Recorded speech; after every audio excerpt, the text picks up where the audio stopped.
The Renegade Accelerator is open for enrollment. Female leaders, executives, founders who are asking themselves, why not now? This is for you. Head to renegadeaccelerator.com. I'm Amy Jo Martin. Welcome to the Why Not Now Show.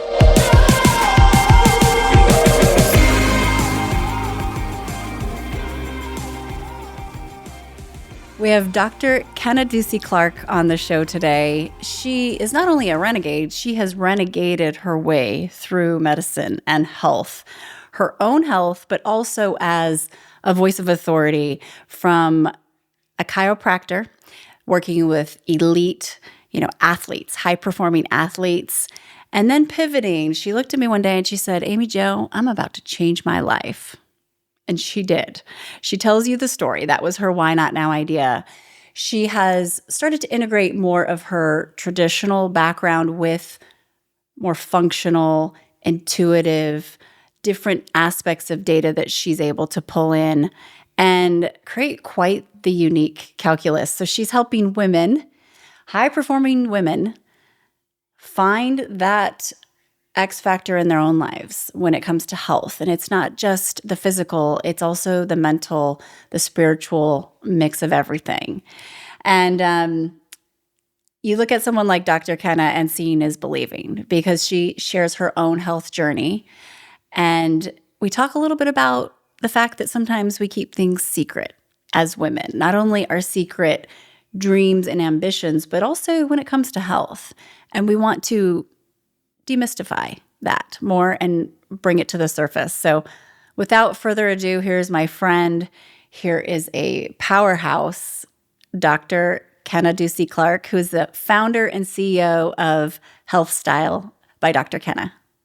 Dr. Kenna, welcome to the Why Not Now show. Thank you, Miss Amy Jo. So happy to be here. So happy to have you here. And in the spirit of Why Not Now, can you tell me about a time when you had a big decision to make and you had to ask yourself, why not now? Wow. There's been a lot of those times, I have to tell you. So my biggest why not now was it led me to you.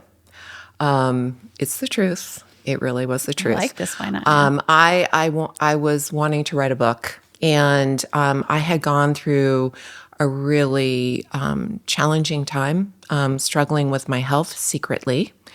And I had a story to tell. And, I had been asked to join Renegade a few different times. And in a Heathrow airport, I decided that I was going to sign up for Renegade. And my husband said to me, are you sure this is the best time for you to sign up for this? And I said, if I don't sign up for it now, it'll never happen. I need to do this now. And ironically, that was several years ago, and now the book is coming.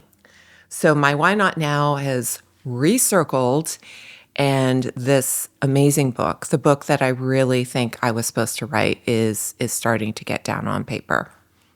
And what I love about this is you've launched a company between that has so much of an anchor for the book. Like sometimes what we think, you start moving in that direction and it just starts serving you up exactly what you needed. But I remember getting that note from you from the airport. Mm-hmm. And I was like, this woman, you're getting ready to fly back over to America, mm-hmm. right? Mm-hmm. And thinking, okay, what an interesting background you had. Mm-hmm. And you could feel like kind of that intensity. She must be very serious. Mm-hmm. But then we met in mm-hmm. person. Mm-hmm. And you want to share a little bit about just your experience of, there was a sense of urgency and also timing that seemed to land for you. Mm-hmm. And I bear witness to the change and the amazing, taking action, but listening loudly mm-hmm. to what you felt you needed. And even you physically look different. You mm-hmm. feel different. Mm-hmm. And what you've even done for your own health. So take us through the movie trailer from then on. Yeah. We're kind of there in Austin. Yeah. So when I was in Austin, I was getting ready to have a very, very big surgery and still, once again, keeping it secret because high achieving women are conditioned not to be human. And I worked in pro sports. I had Olympic track athletes in my former clientele. And I definitely was not going to let them know that I was having a human moment. But when I arrived in Austin, one, it was my first experience of really being in a collective of women that were like-minded. Even though we're very eclectic and very different, I It's a had, mosaic of misfits. oh my Powerful goodness, misfits, but very, but it was like eye-opening and it was also very intimidating. My profession was the arena that I was in for a very long time was so male dominated, and I was a little uncomfortable being around all these women. I was used to being around all these men, but something was happening in me when I was going through that weekend. One, even though I was waiting for this big surgery, I was really infused with an aha moment. It was like, I need to do something different. I really have a calling that's much bigger than writing this book. I don't know, something just happened in me that snapped. Whereas like I'm doing a pivot here. I'm doing a very big pivot. And I think that I am going to reinvent my career because everything behind me is leading up to this moment, even this health crisis that I'm working through. I know so many other women are experiencing this. And I felt this calling that just said, Dr. Kenna Ducey-Clark, you're going to have to get really uncomfortable right now because everything that you've been doing up to this moment is why you're here. yeah, I get chills because I remember you kind of leaving Austin. I think you were headed to the airport, shutting the door, and you like eye contact. I'm about to change my life, and it was just like I get goosebumps. Yeah. And holy buckets, you did, and you are, and now you're changing a lot of other lives. And I love what you just said. We use that term pivot a lot, and we have over the last 5 to 10 years. But there is a potency at the moment that I'm visibly witnessing, and I think you are too, of women who, a lot of which have been in maybe corporate. And what they're saying is, what I really want to be doing is, or they're done with like the motivation by fear. Their health has suffered. And they kind of have that, we call it professional goal, professional and personal, where they think it's personal, but it's actually, it's professional. It's just more of like a secret dream or wish that's now, they're not dreaming and wishing anymore. They're taking serious action about it, but their health comes first, like we keep saying, right? Absolutely. And women's health is broken right now. It is. It's so broken. I mean, I have felt it and seen so much progress, but you're right. It is. And that's the part of, my story that led me up to that point. Even my struggles as I was trying to advocate for myself and get answers when I was having this health crisis, I had a voice of authority. I was a doctor. I understood the system. And I can't tell you how many times I looked at my husband and said, how do normal people survive this? And I really understood they don't. But going into like where I am, a high achieving woman, you're a high achieving woman. We're driving ourselves. You mentioned the word secret. I mentioned the word secret. Why does it have to be so secretive that we're taking care of ourselves in a holistic manner? And it's because, our society dictates that we have to do it all. And that's great. It's kind of like you can have anything, but you can't have everything. So we can do it all, but we have to prioritize what our all encompasses. Does that make sense? Like, For sure. And I think it's this false narrative too of what that looks like for everyone. We do define. They say you can have it all, and that means doing it all, as we say. And then we do, and oftentimes we run ourselves into the ground. And we're still doing it. But now there's this reckoning of not only redefining what your all looks like, but how that looks and how that comes to be. And it centers around that time, health, and wealth. But if we don't have our health, who cares about time or wealth, right? Yes. And so you have this background of working with high performance, high octane, world-class athletes. And what I love about this is that now you're working with women who they should be training and treating themselves as athletes, right? Because athletes, they perform on on the court or on the field or wherever for a finite period of time, but then they're training and relaxing, doing all the things they need to do. But it seems like with women, we're on that performance for sometimes 8 to 12 hours a day. And it doesn't add up, right? So can you talk a little bit about how you mix your former world with this new, I would say it's like a cauldron of you've got all these different skills that don't typically go together, but that's your magic and your X factor. Absolutely.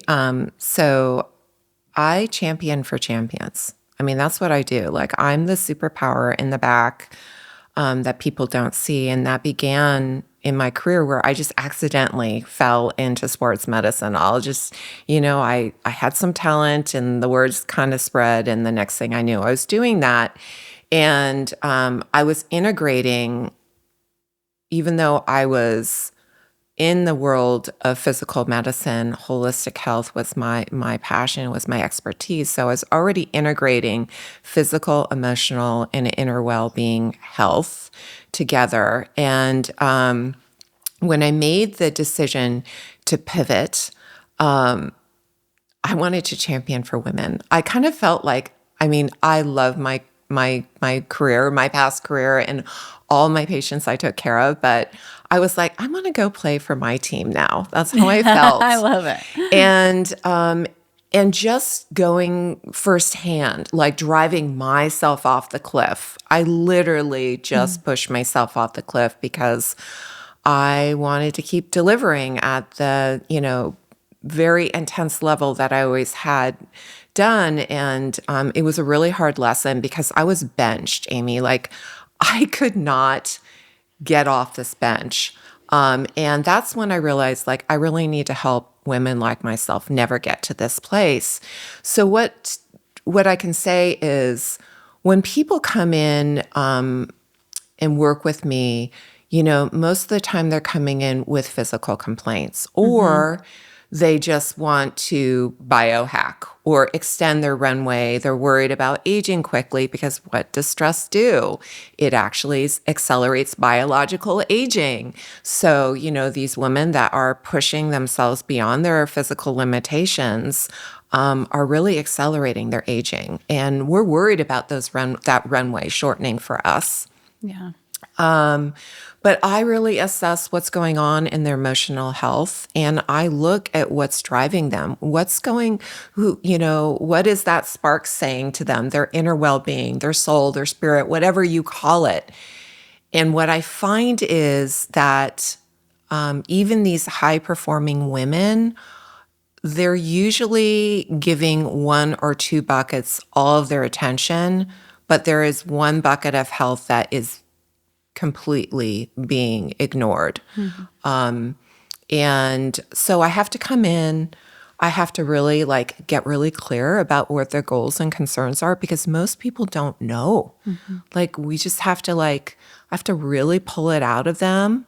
The secret goals. Yeah, too, the secrets. Right? The secrets. There's your published goals, and then there's what I really want to do. Exactly. And then also, I know that us high-performing women don't like to hear this. Give them permission.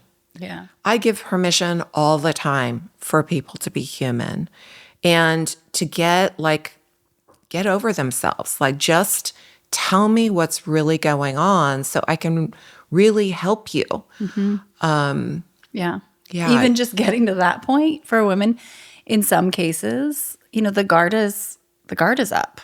Ooh. And even we think that is my goal. That's what I've said. That's what I should want. And so probably just digging to that level is a job in itself, right? Yeah, Can it you, literally feels like I'm taking one brick at a time down. And I always know when I get to the sweet spot when I'm working with my clients, and it's like pay dirt. Like it just, I get such a high because, oh my God, I've gotten to the root cause of this. And a lot of times it's not physical. There's some kind of emotional drive or something that's happening, but then all the pieces fall together. And God, what a different world it would be if we approached health that way. That we were looking at it, not just the physical stuff, not just the physical symptoms, not just treating the symptoms, like really diving down and finding out what began this, domino effect.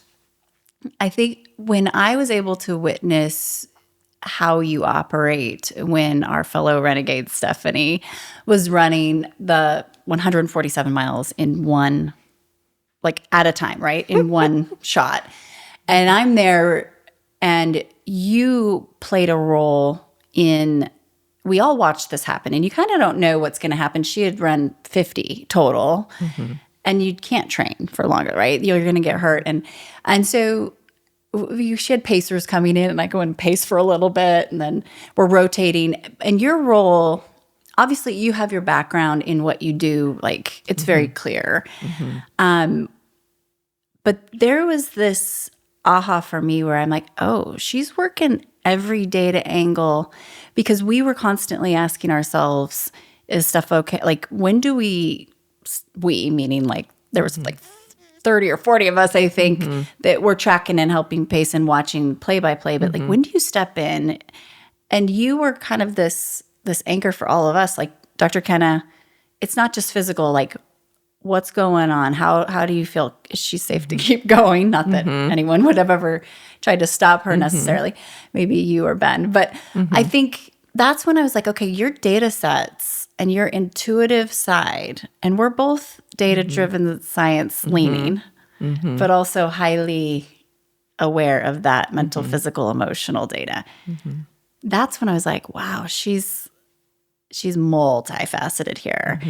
Can you talk a little bit about that weekend and how, there's the nuts and bolts of what you do for a body, but how you were, assessing her mental state, her spiritual, her emotional. Yeah. Well, So rad. 147 miles. When I was telling friends and colleagues about that, what was coming in that weekend, what I was going to do and help, they didn't even think that was possible. And I want to say that most of them kept saying, oh, him, he. And I was like, oh, no, this is a she. Like a super she. Yeah, a super she with the highest energy ever that, if we could just bottle that, the world would be healed in a minute. Okay. So anybody that's doing ultra races, Ironman, their self-made 147-mile marathon. By themselves. This is really emotional and spiritual. There is a point where they're disconnecting from their body in a way that most humans don't have the capability of doing. And so, her first marathon, which, she told me that this was several marathons that she ran in over a weekend.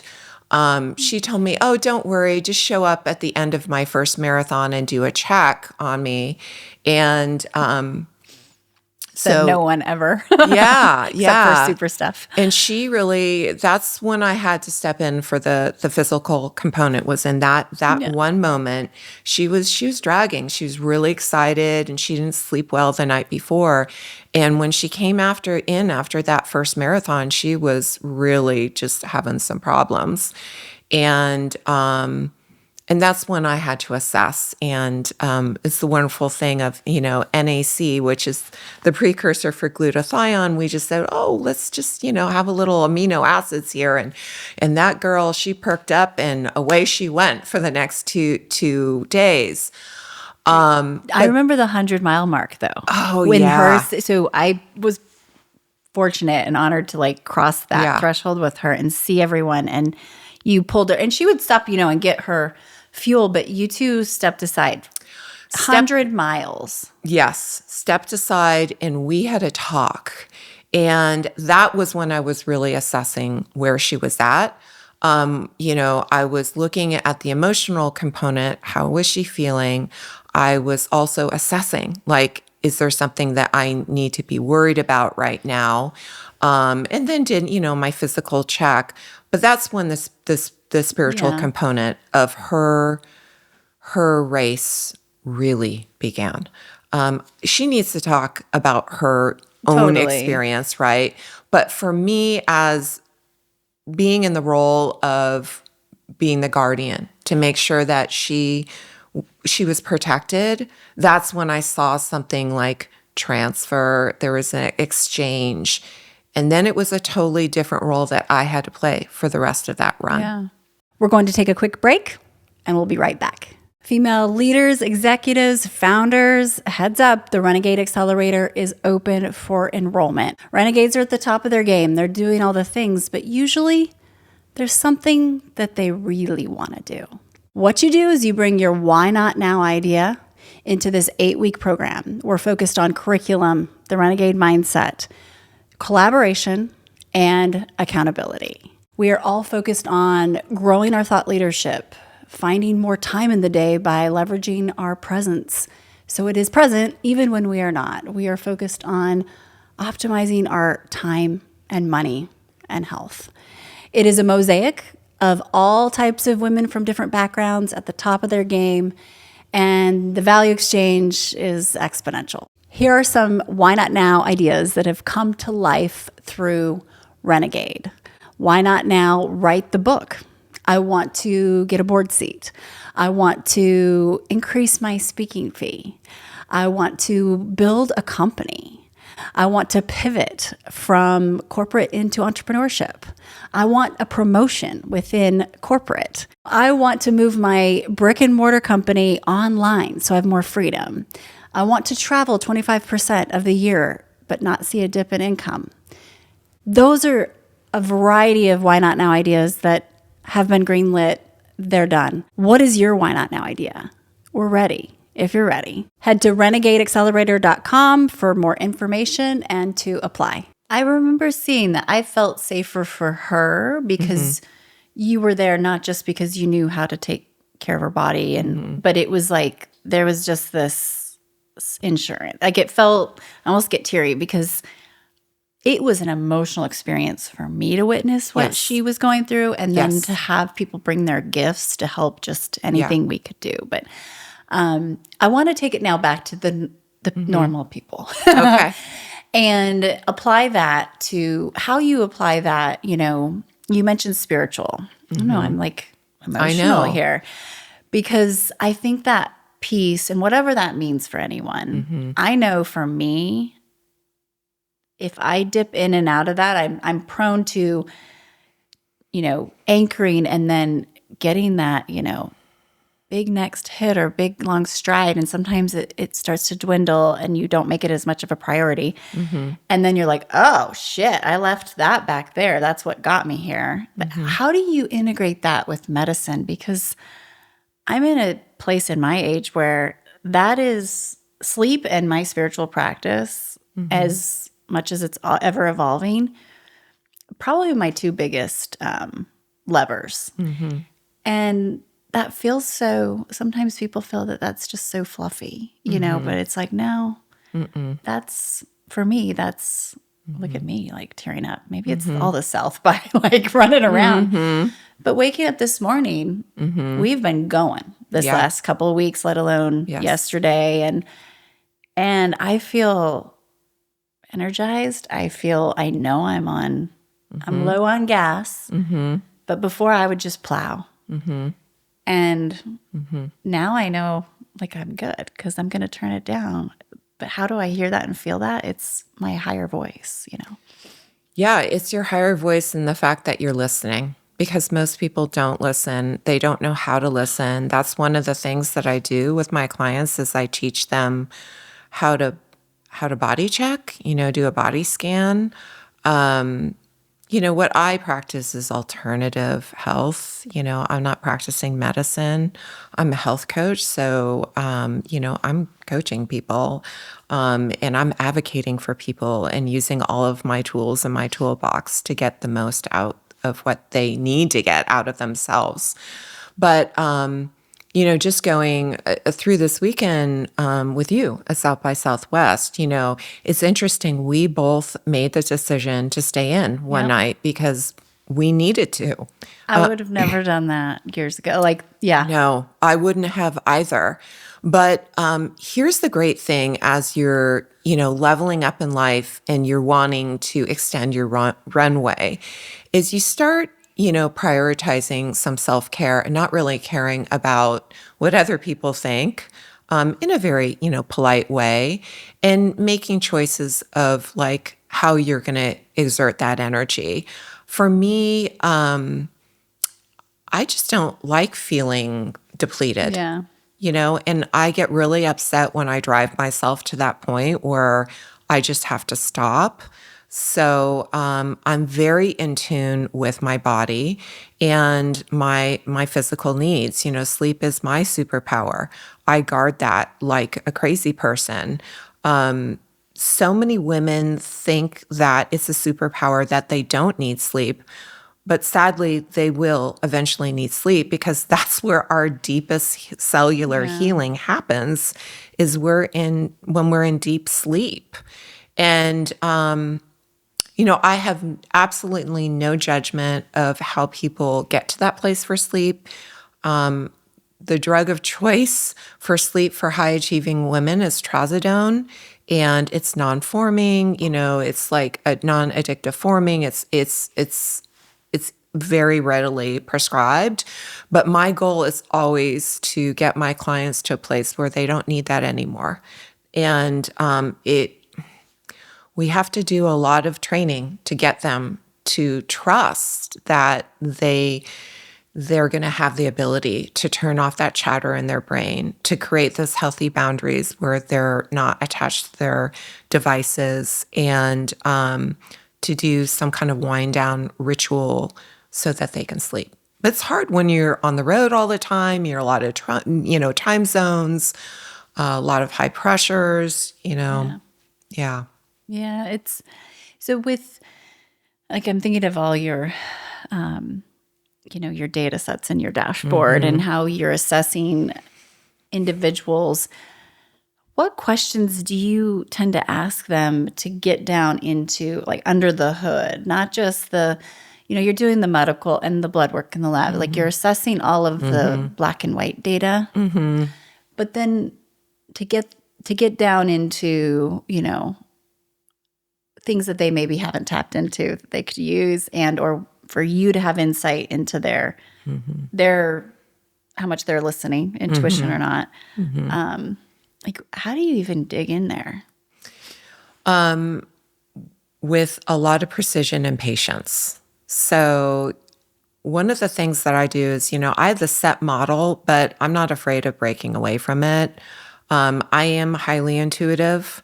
So if my intuition says that I need to slow down and go slow with somebody to, get to through whatever I'm looking for, I will. But my intake forms are very detail oriented and long, and just onboarding with me makes people stop and have to take time for themselves to write all that information.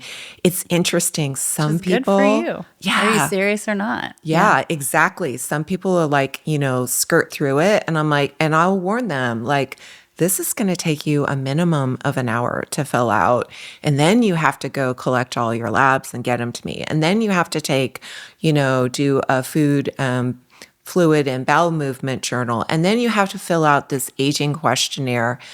So they've already invested the time, they've invested the money to sit down, and then I prepare them. This is going to take a lot of energy when we do this intake because I start asking questions that no other healthcare professional has ever asked them in detail and depth that they've never experienced before. They probably feel seen. Yes. Yeah. So many people do not feel seen, definitely do not feel heard. And I would say that's one of my superpowers is I really see and I really listen. Like I want to understand whoever I'm trying to help. And I come from a place of equanimity. I'm just completely neutral. I have no judgment. I want to figure out, like, who are you? What are your pain points? What are your goals? And how can I get you to arrive to the new you that you want to be? How can I help you be your best self? Love that. I love that. Can you take us back to when you were beta testing you knew you had all these things and you'd been doing it, but you hadn't really crystallized it, right? And you throw out to all of Renegades like, hey, does anyone want to join this beta? And I loved how it was really wise because that's your target demo, high-performing women. And it was pretty cool to witness and watch how it informed. But then you just all of a sudden, it was like, boom, company, growth. Yes. That was a surprise because that beta was a true experiment. Yeah, like we do. That's what we talk about all the time. I was just like, hey, I'm going to do this little thing, and do you want to let me work with you a little bit? I had no idea what I was doing. I was just like, okay, let me piecemeal some things from my old clinic and put it together. And you had no idea, but you knew you knew. I did. You had no idea, but you had every idea. You just hadn't crystallized it into it's interesting how that. It's just such a clinician thing because everything is like A, B, C, D, E, F, G. We have our methodology, and I was just completely in a new realm and reinventing. So I did know.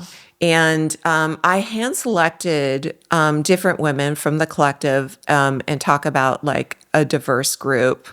And every single one of them that I asked said, yes, I want to do this with you. And were really relieved that I was asking them, like it was perfect timing for them. And the next thing I knew was somebody asked me that I would to put something together so I could present it to their board so the board would pay for them to work with me in the next year. And that's when I realized I had actually invented a company.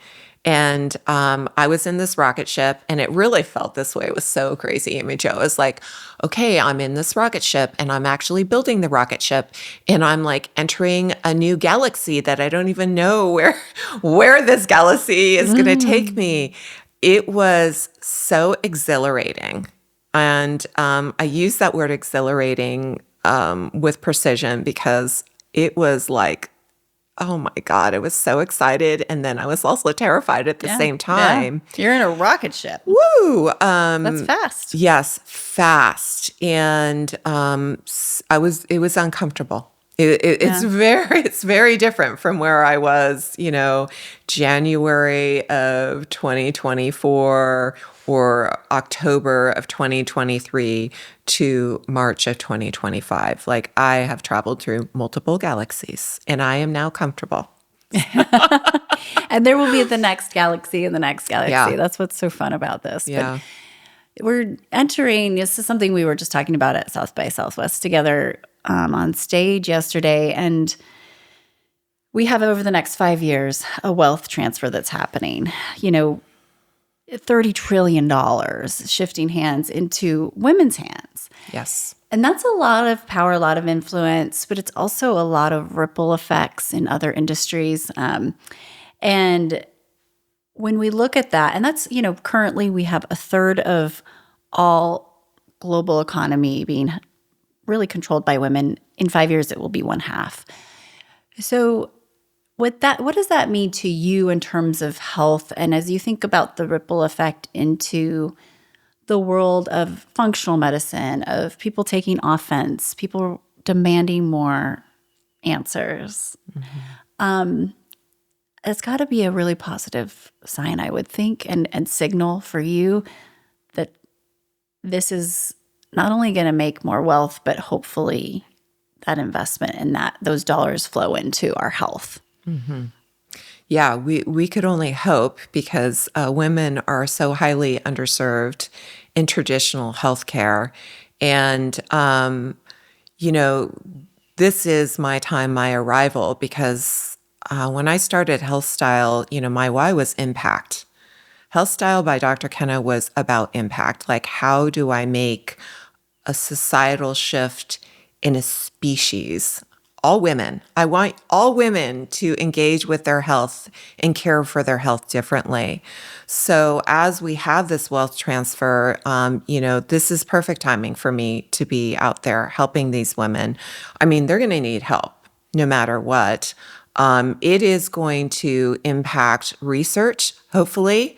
Hopefully, women will be included in research more than they have. I mean, my goodness, we weren't included in clinical trials until the early 1990s. Yeah, ridiculous. So many women do not realize this. And I'm just like, wake up. We're in the back seat. Like, our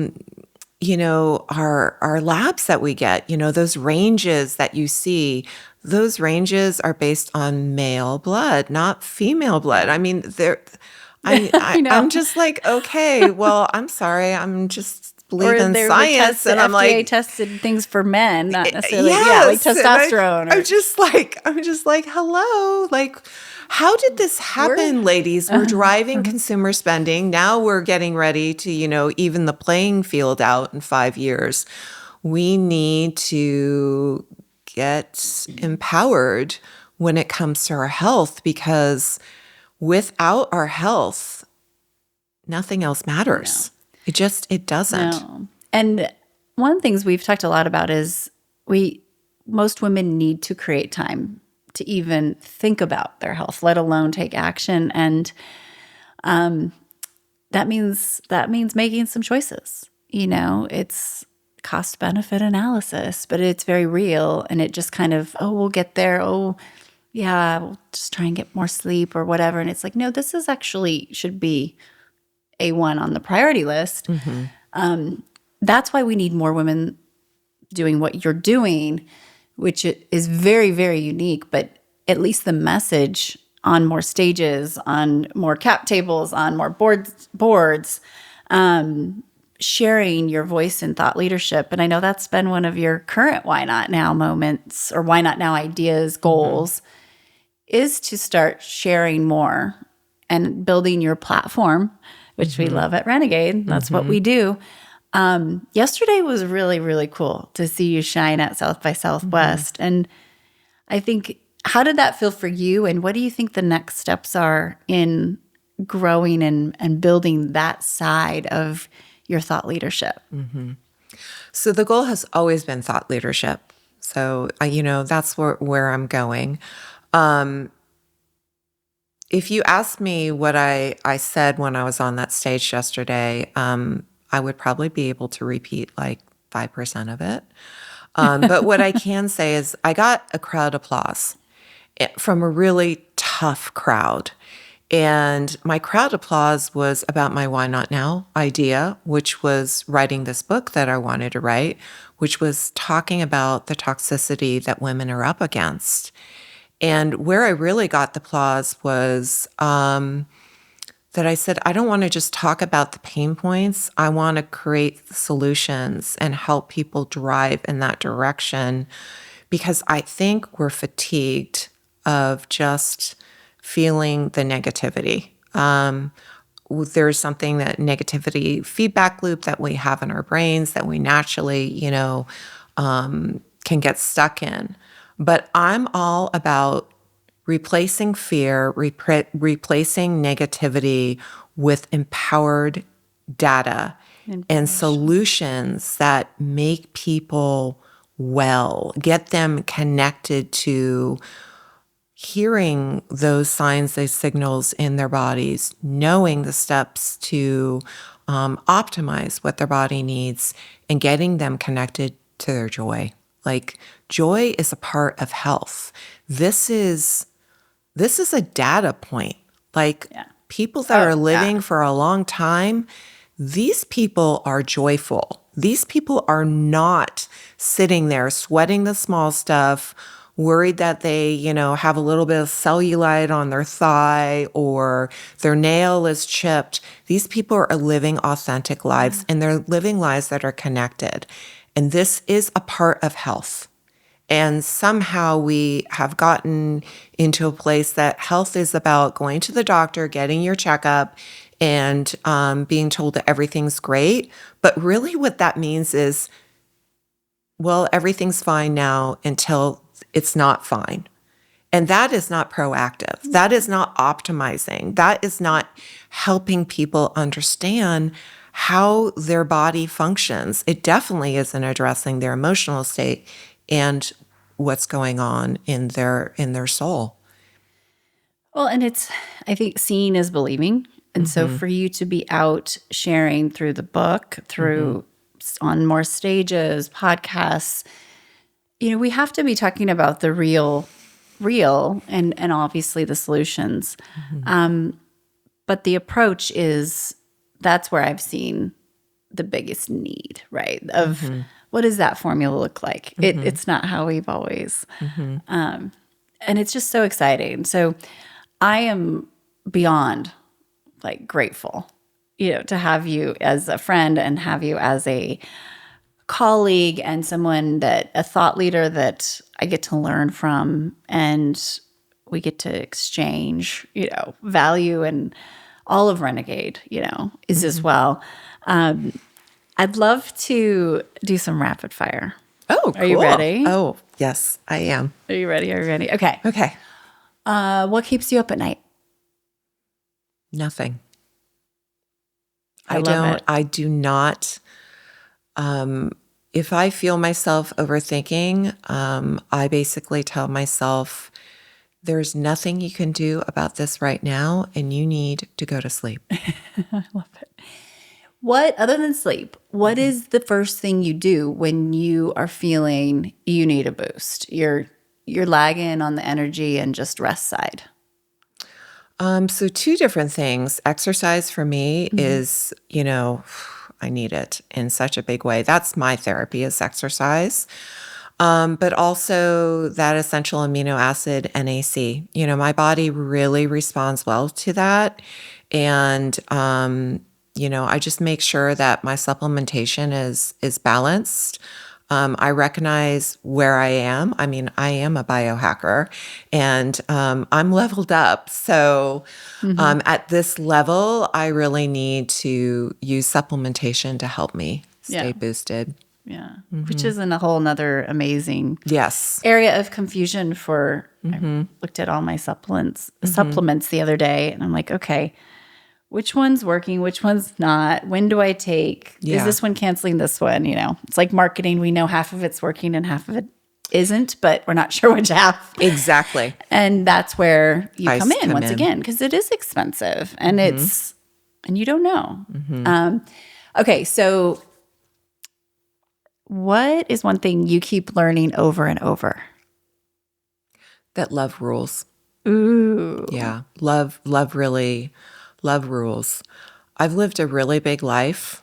It's been a really interesting life. But ultimately, love really rules. That's awesome. Pirates or ninjas? Who's tougher and why? I think ninjas are. That's such a great question. Ninjas, they're a little more into precision, and there is a lot of practice to become a true ninja. And there's also that zen that ninjas have, where pirates they're a little messier, They're just going for it. I think I'm a pirate aspiring to be a ninja. Maybe I'm half and half. Maybe that could be a thing. Yeah. It's kind of like a mullet. I'm definitely a ninja. Ninjas on the front. I'm a ninja. I'm or not maybe a pirate. ninja in the front, pirate in the back. That would be a good combo. Yeah. So when I say the word renegade, what comes to mind? Disruptor. But in such a good way. Positive disruption. My goodness. I've been a renegade my entire life. And I think renegades, I say love rules. The thing that I really see with renegades is there is heart that is in this process of being a renegade. There usually is a really big why behind being a renegade. And, I'm really proud to be a renegade. I really am. That makes me proud to hear. You said something recently. You said, it's unique to have a group of women who are from all different backgrounds and disciplines that have such a high emotional intelligence. And that really, it clicked for me because you're extremely accurate. Of course, they're intellectual. They're at the top of their game. But I think that's one of the underlying themes attitudinally as well. So. Absolutely. I feel like, when renegades are together, either, in a local spot or on Zoom, it's like, we have these little antennas that come up and we're all like talking in a little different way. But really, I say that in a heartfelt way. We are able to communicate at a very high emotional level. And I think that we're really happy to be around like-minded people and that we understand one another. Yeah. We really do. And it's nice. It's a nice collective. Yeah, the guard kind of comes down. The ego is checked. I appreciate it as well. Well, if we could go back to, oh gosh, Dr. Kenna, at the point where you were shifting, actually deciding to take your successful clinic and career, and that was a cost benefit analysis. There were some, I can imagine, if you were to go back and share a few words with her in that moment before making that decision, what would you say? Well, I was Dr. Clark then. So Dr. Kenna would tell Dr. Clark that she just needs to get out of her own way. That really everything that you've been doing for the last couple of decades has been working towards this unknown, crazy career pivot that you're going to do. And you're so lucky to be married to a husband that is going to support you in following your passion and your destiny. Props to Dawn. My goodness, Dawn Haas, you rock. Go Dawn. I just go home and I'm like, hey, I'm not going to reopen my clinic. And he's just like, what? I'm going to pivot into this whole new field. Okay. All right. I trust you. Let's go. Let's do it. And And so I have a lot on the line. I have a partner who really trusted me, and I don't let people down. So I'm not gonna let him down.